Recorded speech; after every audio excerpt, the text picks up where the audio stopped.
মাছ ভেজেছি, ওই তেলের মধ্যে আলু দিয়ে দেব।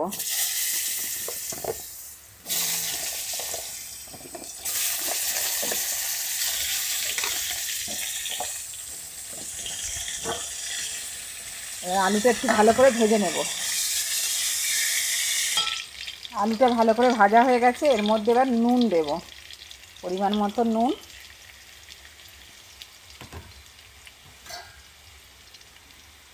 আর কাটা টমেটো আর হলুদ আর একটু রসুন গুলে রেখেছি, ওটা দিয়ে দেবো। দিয়ে আর এটা কষে নেব ভালো করে।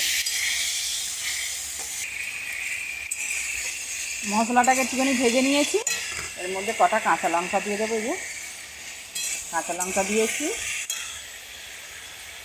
এবার কাটা ঝিঙেগুলো দেবো। ঝিঙেটা দিয়ে ভালো করে একটু নেড়ে আর জল ঢেলে দেবো।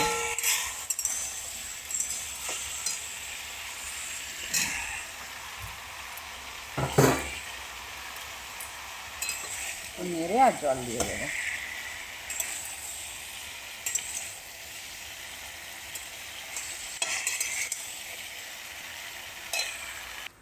এই যে মাছটা ভাজা রয়েছে, ঝোলে দেবো। ঝোলটা হয়ে যাক।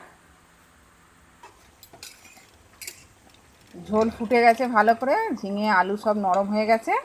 এবার এর মধ্যে মাছ দিয়ে দেবো, ভাজা মাছ আছে। এই যে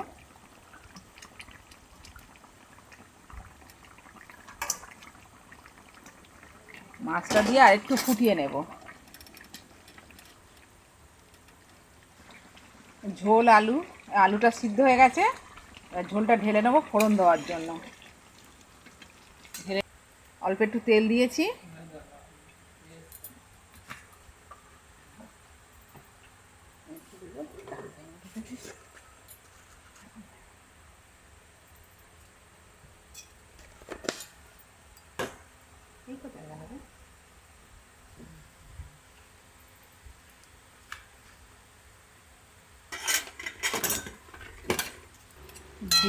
জিরেটা ভাজা হয়ে গেছে, একটু আদা